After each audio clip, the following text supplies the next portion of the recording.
Shalom, Shalom Bapak Ibu Saudara yang terkasih dalam Tuhan. Pagi hari ini kita bersyukur oleh kemurahan Tuhan, oleh kasih Tuhan, kita memperoleh kehidupan, memperoleh nafas ya. Masih ada kekuatan, sukacita, dan kemampuan untuk menghadapi setiap tantangan pergumulan yang ada. Firman Tuhan pada pagi hari ini akan kita renungkan. Kita menyelesaikan hari ini pembacaan dari kitab Yeremia. Jadi sekarang kita membaca Yeremia pasal 52. Bapak Ibu Saudara bisa membaca keseluruhan pasal ini. Nah, di sini kita melihat puncak daripada peristiwa yang dialami oleh bangsa Yehuda, di mana mereka akan masuk dalam pembuangan ya, mereka akan mengalami kehancuran ya, dan Zedekia sebagai raja ya, yang memimpin, raja terakhir, dia mengalami penderitaan itu karena memang kesalahannya ya, dia tidak mau mendengar suara Tuhan, dia tidak mau mendengarkan Nabi Yeremia.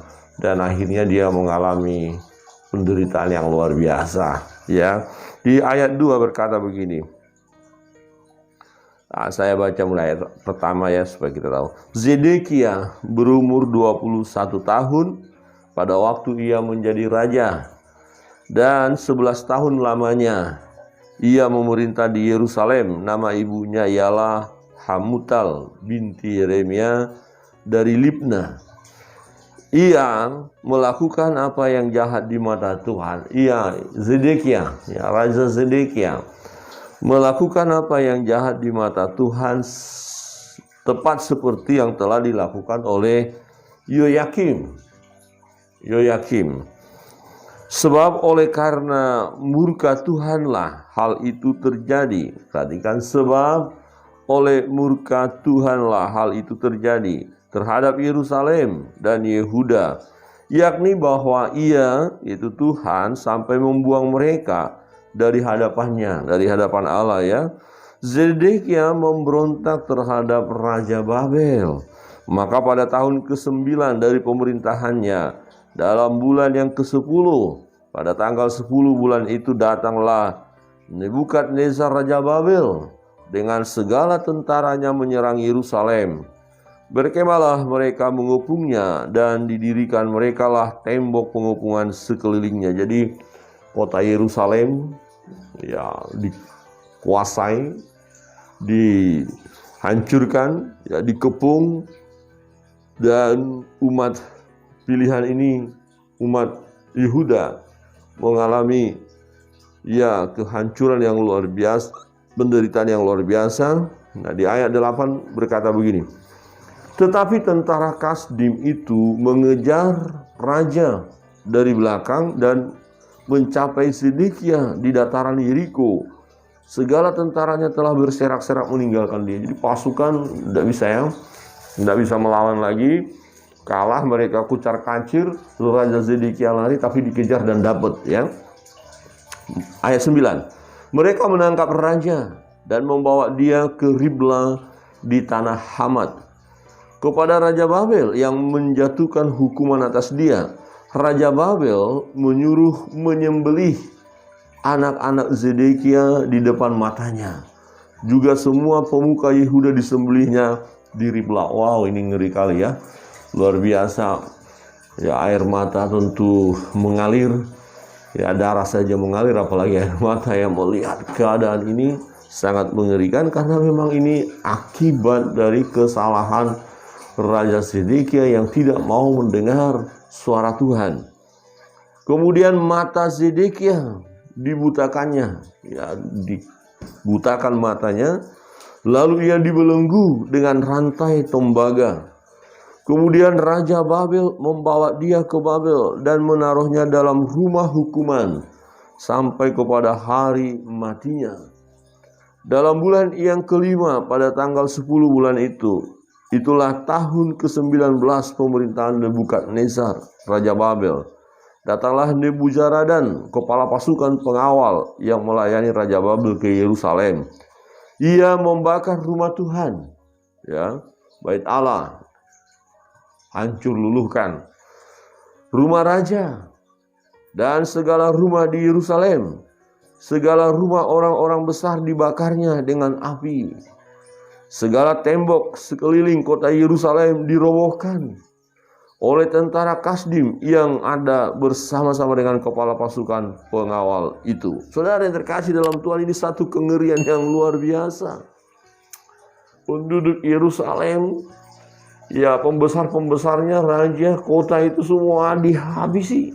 Bahkan bait Allah yang dibangun oleh Raja Salomo, bait Allah yang megah, ya kebanggaan umat itu, Tuhan izinkan hancur, Tuhan izinkan ya habis, ludas, ya Tuhan izinkan semuanya terjadi.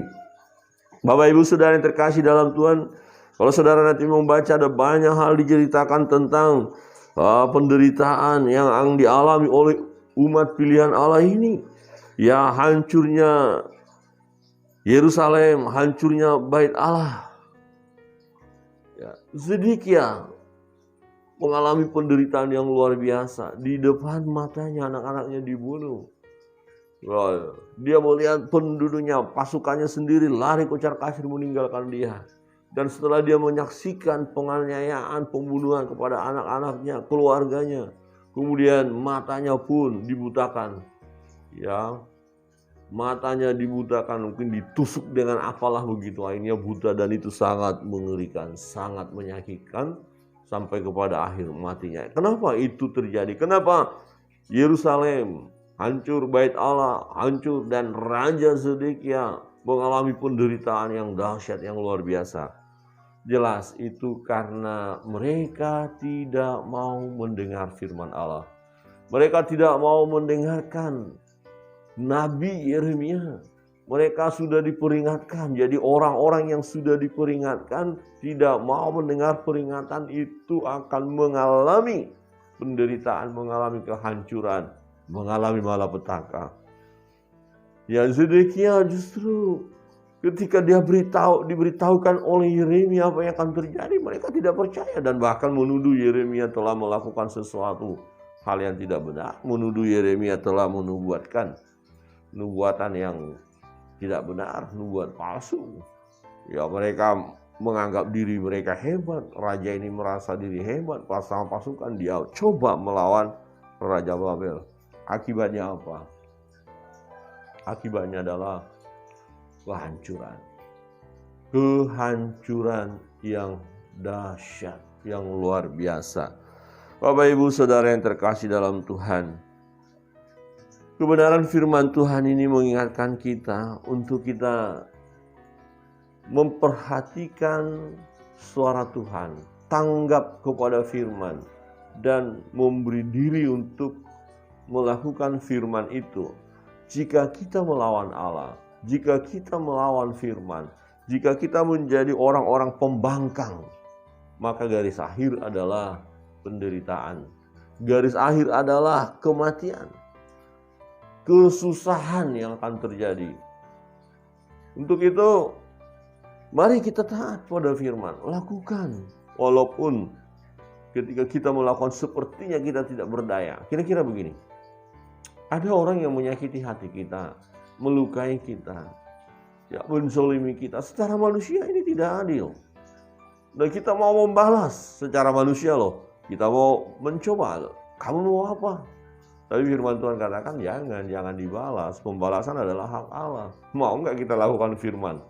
Tidak membalas. Kadang-kadang kan nggak terima. Enak aja. Dia perlakukan saya begitu. Enak aja. Akhirnya kita bisa membalas. Nah, ketika kita membalas tidak dengar firman, ya sama-sama hancur. Dia kita balas hancur, ya kita sendiri hancur.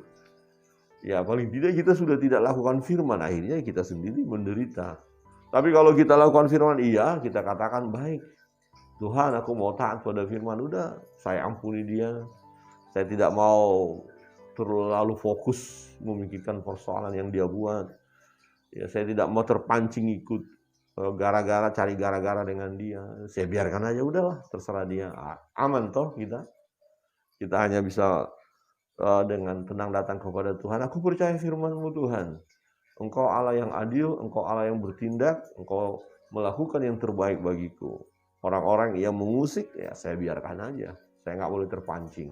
Saya mau mendengar firman-Mu. Wow, pasti kita akan diberkati, pasti kita akan bahagia. Tapi kalau kita tidak mau dengar firman, kita mau melakukan apa yang kita anggap benar, inilah jadi masalah. Ya terjadilah balas-membalas, dendam-dendaman, ya sakit-sakitan, menyakiti satu dengan yang lain ya. Wah, luar biasa lah ya. Itu bisa terjadi kalau kita tidak bisa mengendalikan diri. Ya, pengendalian diri di mana? Ikuti aja firman. Nah, itu pengendalian diri itu adalah ketika kita taat pada firman. Bapak Ibu Saudara yang terkasih dalam Tuhan, Zedekia Raja Babel yang tidak mau mendengar peringatan Nabi Yeremia, Zedekia Raja Babel yang tidak mau mendengar suara Tuhan, akhirnya mengalami kehancuran yang luar biasa. Terpuruk ya. Kerajaan pun akhirnya lepas daripada dia. Apa yang mau dia banggakan? Pasukannya pun lari kocar-kacir. Dan dia sendiri melarikan diri, tapi ditangkap. Tertangkap dia. Kemudian dianiaya. Ya, keluarganya, anak-anaknya dianiaya, mati di hadapannya. Ya, karena dianiaya oleh musuh. Ini sesuatu yang sangat-sangat mengerikan. Sangat-sangat mengerikan. Dan dia akhirnya juga mengalami siksaan yang dahsyat. Dia ditawan ke Babel, matanya dicongkel, jadi buta dia. Ya, kemudian dengan keadaan menderita seperti itu, akhirnya dia mati. Orang-orang yang tidak taat pada firman akan mengalami kematian. Orang-orang yang tidak mau tahu tentang kebenaran akan mengalami sengsara, akan mengalami penderitaan. Orang-orang yang tidak mau mendengar suara Tuhan, hidupnya akan susah. Susah, dia tidak akan ada ya sukacita, damai sejahtera ya. Dia hanya akan mengalami kesedihan yang luar biasa. Tetapi apa boleh buat, apa boleh dikata? Zedekia tidak bisa lagi menyesali apa yang dia buat ya. Penyesalan terlambat ya kalau begitu. Kenapa sebelumnya dia tidak meresponi apa yang dikatakan oleh Nabi Yeremia? Terlambat. Seringkali ini terjadi dalam hidup kita. Kita meremehkan firman, kita meremehkan kebenaran, kita lakukan apa yang menurut kita benar. Ya, dan pada akhirnya apa? Ini satu kepastian bahwa orang yang tidak mau melakukan firman, hidupnya akan susah, hidupnya akan menderita. Mungkin orang lain melihat, wah dia kan tidak dengar firman. Dia lakukan dengan bebas, kelakuannya luar biasa, korupsi segala macam. Tuh aman-aman aja dia, tenang-tenang aja. Ya bisa dia senang-senang, kita lihat ketawa ke TV sana, ya jalan-jalan sana, ya pesta-pesta sana sini. Ya iya, mungkin saat ini dia sedang lakukan itu, tapi tinggal tunggu waktu. Ya apakah yang dia lakukan itu telah membahagiakan dia? Saya mau berkata tidak, karena kebahagiaan secara dunia itu sementara. Dan pada akhirnya dia akan mengalami penyesalan yang luar biasa. Untuk itu jangan kita tergoda ya melakukan apa yang menurut kita benar. Jangan kita tergoda untuk tidak mempercayai firman. Ya, tetapi yang mau kita lakukan adalah percayalah kepada firman, maka kita akan diberkati. Berbeda kalau kita lihat dengan Yehoyakin. Ya, Yehoyakin juga raja yang sebelumnya ikut dalam pembuangan. Ya, sebelum Raja Zedekia. Ya, Yehoyakin itu raja. Ya. Dan Yehoyakin dibuang, mau dia dibuang ya. Itu sebelum Raja Zedekia. Ya, Yehoyakin. Kemudian ayat 31, kemudian dalam tahun ke-37 sesudah Yehoyakin, Raja Yehuda dibuang dalam pembuangan yang ke-12. Dalam bulan yang ke-12 ya. Dibuang dalam bulan yang ke-12 pada tanggal 25 bulan itu, maka Ewil Merodak Raja Babel Dalam tahun ia menjadi raja menunjukkan belas kasihannya kepada Yoyakin Raja Yehuda dengan melepaskannya dari penjara. Ya, dilepaskan dari penjara, kemudian ya dia diperlakukan dengan baik-baik. Ewil Merodak berbicara baik-baik dengan dia dan memberikan kedudukan kepadanya lebih tinggi daripada kedudukan raja-raja yang bersama-sama dengan dia di Babel. Yoyakin boleh mengganti pakaian penjaranya dan boleh selalu makan roti di hadapan raja selama hidupnya. Dan tentang belanjanya, Raja Babel selalu memberikannya kepadanya sekadar yang perlu tiap-tiap hari selama hidupnya sampai hari matinya. Jadi perhatikan perbedaan antara Zedekia dan Yoyakin. Ya, Zedekia dan Yoyakin. Zedekia tidak mau mendengar suara Tuhan, akhirnya matinya pun menderita, keluarganya mati, dia dibunuh, dia disiksa, selesai. Tapi Yoyakin, ya, yang mendengar firman Allah ketika pasukan ya dari Babel datang menyerang mereka, dia dengar apa yang disampaikan oleh Yeremia bahwa jangan melawan, beri diri ditawan, masuk dalam pembuangan. Dan dia lakukan itu. Dia tidak melawan Raja Babel.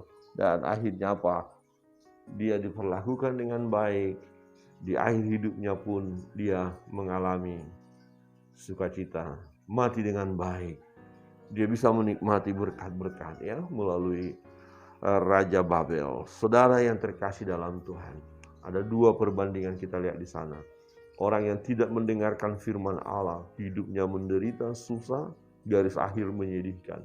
Tapi orang yang melakukan firman Allah memang harus melewati juga tantangan, pergumulan. Bukan berarti kalau melakukan firman Allah tidak ada masalah, tidak ada tantangan. Tidak. Tetap diperhadapkan dengan masalah, pergumulan. Tapi ada kemampuan untuk menghadapi dan akhirnya mengalami ya namanya perbuatan Tuhan yang luar biasa. Yoyakin diperlakukan dengan baik. Dapat menikmati yang terbaik dari Raja Babel. Dan sampai matinya dia mengalami kematian dengan cara yang tenang. Dia tidak dianiaya, tidak disiksa. Tapi dia tetap menikmati kehidupan di pembuangan itu. Dan itu karena dia mau taat kepada firman Allah. Jadi orang yang taat kepada firman akan diberkati. Amin.